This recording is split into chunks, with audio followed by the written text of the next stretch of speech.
Good day, good afternoon. I greet you in the wonderful name of Jesus Christ, our risen King and Lord and our Savior.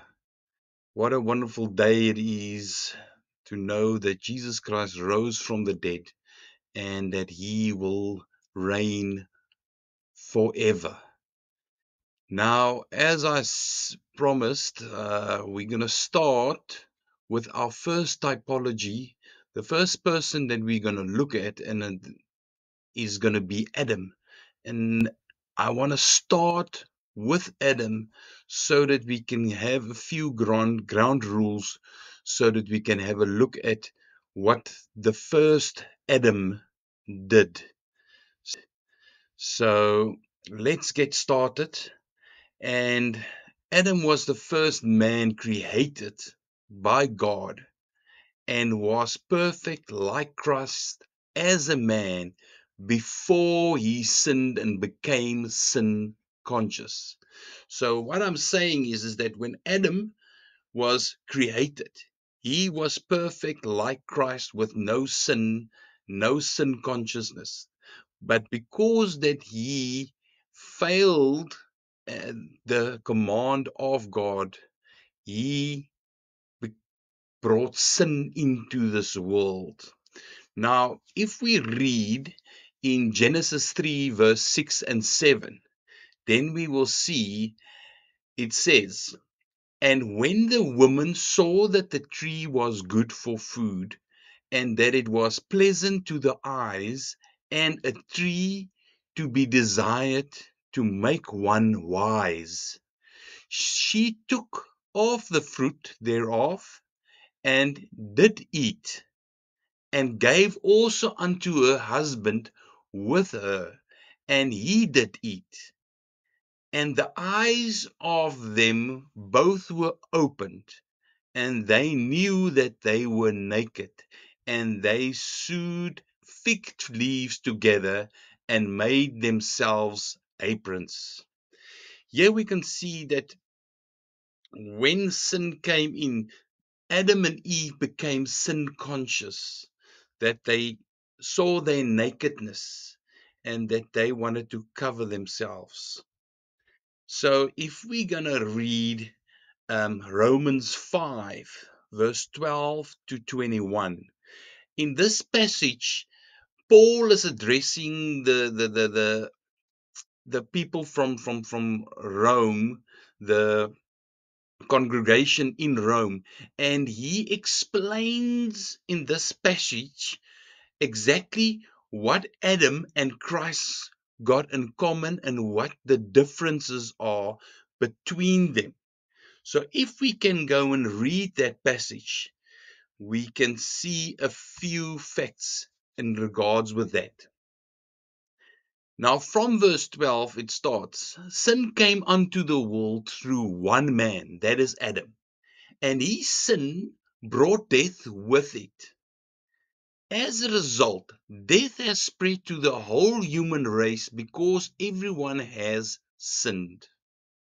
Just notice that everyone has sinned. There was sin in the world before the law was given. Now we all know that the law was given by Moses. But where there is no law, no account is kept of sin.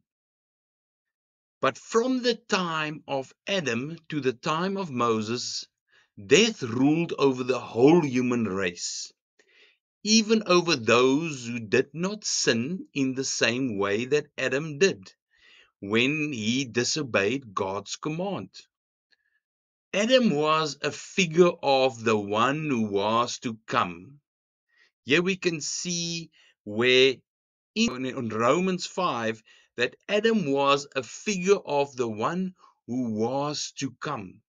They referring to the typology between Adam and Christ. Let's carry on. Verse 15. "But the two are not the same, because God's free gift is not like Adam's sin. It is true that many people died because of the sin of that one man, but God's grace is much greater, and so is his free gift to so many people through the grace of the one man, Jesus Christ. So Adam brought sin into this world, but God's grace is so much greater through Jesus Christ. So we can see that, and if we carry on reading, we find in verse 16, and there is a difference between God's gift and the sin of one man.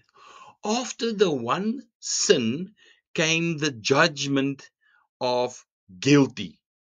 That's what God said. If you did sin, you are guilty. That is the judgment. But after so many sins came to the undeserved gift of not guilty, it is true that through the sin of one man, death began to rule because of that one man. But how much greater is the result of what was done by the one man, Jesus Christ? All who received God's abundant grace and are freely put right with Him with rule in life through Christ. So we can see that the relationship between God and man, which is Adam, was destroyed through sin, and that all humans have sinned, and that sin remove us from the glory of God, and that we will see that Jesus Christ came and He took all the sin on Him so that that relationship can be mended with God. If we read further in verse 19, and just as the mass of people were made sinners as the result of the disobedience of one man, in the same way the mass of people, that's mankind, the human race, will all be put right with God as the result of the obedience of the one man. Law was introduced in order to increase wrongdoing, but where sin increased, God's grace increased much more. So when, just as sin ruled by means of death, so also God's grace rules by means of righteousness, leading us to eternal life through Jesus Christ our Lord. There we will see that Paul just referring that the way to the eternal life is through Jesus Christ our Lord. Now, if we look at a few things, we will see that Adam brought condemnation, the gift of judgment and death to us. And Christ brought grace, the gift of righteousness and life. Then we will see as well, Adam in the garden is sometimes referred to as the first Adam and Christ the last Adam. Because they were similar, Adam was without sin until he became sin conscious through his act of disobedience. But that Jesus Christ, through the act of obedience, He gave us as humankind the gift of forgiveness for those sins that we committed through Jesus Christ's blood that He shed on the cross. Now, in 1 Corinthians 15, verse 45 to 49, and so it is written, the first Adam was made a living soul. The last Adam, which we said most now is Christ, was made a quickening spirit. Howbeit that was not first which is spiritual, but that which is natural, and afterward that which is spiritual. The first man is of the earth, earthy. The second man is the Lord from the heaven. As is the earthy, such are they also that are earthy. And as the heavenly, such are they also that are heavenly.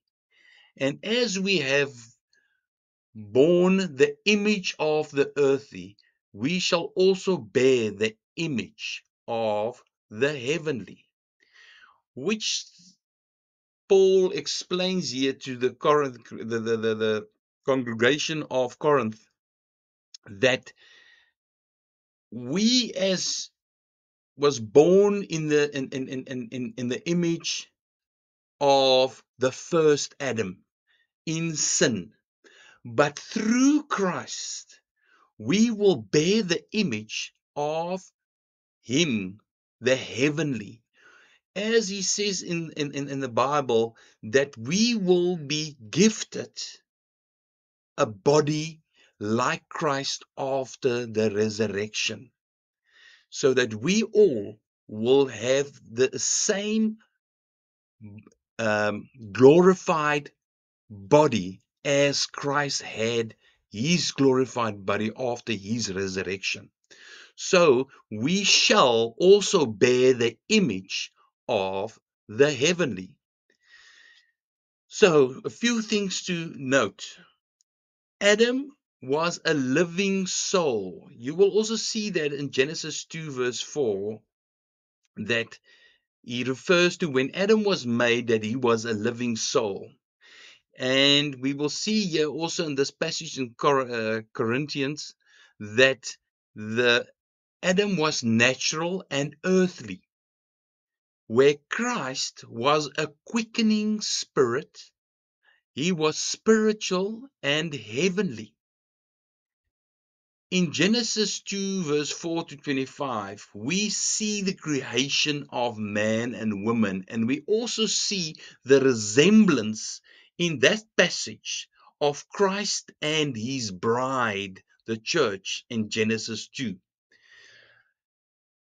In Genesis 2, verse 24, Adam became one flesh with Eve in the physical when they consummated their togetherness.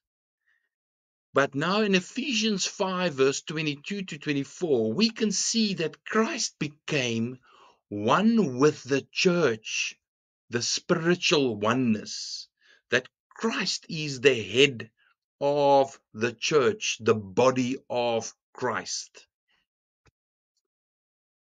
Notice also the fact that Adam was put in a deep sleep when creating Eve in Genesis 2, verse 21. Christ was put to death for 3 days to create the church of Christ, because he was crucified, he was resurrected, and then after he were taken up to the Lord our Father, that he then established his church through the outpouring of the Holy Spirit. Something that also is very interesting is that a rib was taken from Adam's side to create Eve. Christ was wounded in his side to create his bride and church in John 19, verse 34. Now, if you look at Genesis 3, verse 10, which says, "And he said, and I heard thy voice in the garden, and I was afraid, because I was naked, and I hid myself." Now, if you read Romans 3 verse 23, for all have sinned and came short of the glory of God. I don't know if you have noticed, but when you committed sin, it's hard to go on your knees to pray, and if you struggle to come closer to God because of sin. You will find that even Adam, after he sinned in the garden, he was afraid firstly. And because he realized that he was naked, he hid himself from God when God were looking for him in the garden. And that is what we as children of God must realize, that when we sin, that we will repent of that sin, and that we will try through the power of the Holy Spirit not to do that sin again, so that we can be reunited with God. We need to realize that sin, even if you don't want to, if you've sinned, it takes you away from the glory of God. But through the grace of Jesus Christ, that if you confess your sins, He is trustworthy that He will forgive our sins, so that we can be reunited with God. So in Ephesians 5 verse 26 and 7, we can see what Paul is saying here to the Ephesians, that he might sanctify and cleanse it with the washing of water by the word, that he might present it to himself a glorious church, not having spot or wrinkle or any such thing, but that it should be holy and without blemish. You can also read 2 Peter of 3 verse 14, that also refers to the church, the body of Christ, being without blemish. So Jesus Christ, through his blood, he washed us from all our sins, so that we can be without blemish. So Adam and Eve was naked and ashamed. Christ and his bride is without blemish. There's no need to feel naked and ashamed, because Christ has paid the price for us on the cross. And that we can really realize that through his obedience we have forgiveness, and that we can stand in a good standing in front of God the Father, because of Jesus Christ's blood that was shed for us on the cross. I want to quickly give you just a summary of between Adam and Christ. So if we look at Adam, firstly, Adam was disobedience, and he gave authority to Satan through his disobedience, that sin can come into this world. Christ, through the obedience of his act on the cross, he took the authority from Satan, and he gave us forgiveness. Adam brought condemnation. Christ brought grace. Adam brought judgment. Christ brought righteousness. Adam brought death. Christ brought life and eternal life. Adam is natural. Christ is spiritual. Adam is earthy, Christ is heavenly. Adam is a living soul, Christ is a quickening spirit. Physical oneness with Eve, spiritual oneness with the bride, the church. Adam was put in a deep sleep to create Eve. Christ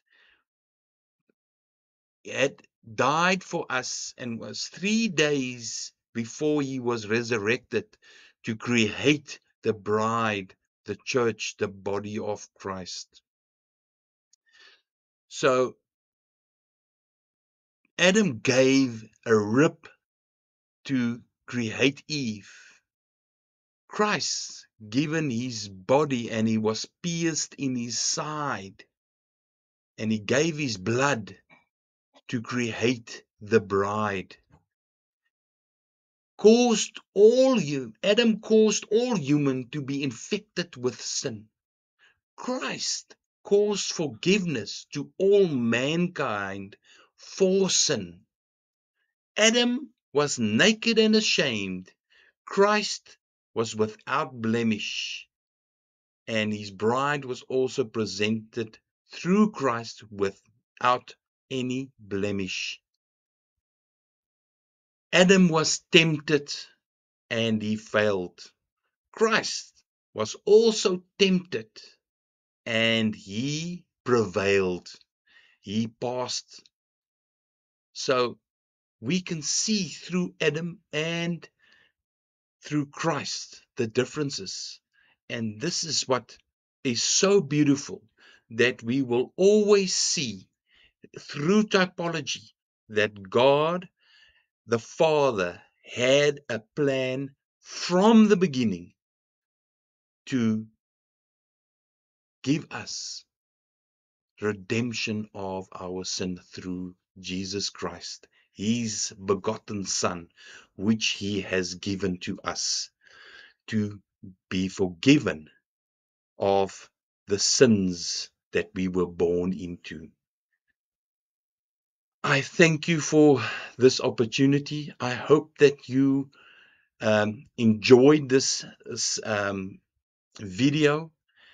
Please like and subscribe. Leave a comment if there's anything that you wanted to know so that I can come back to you.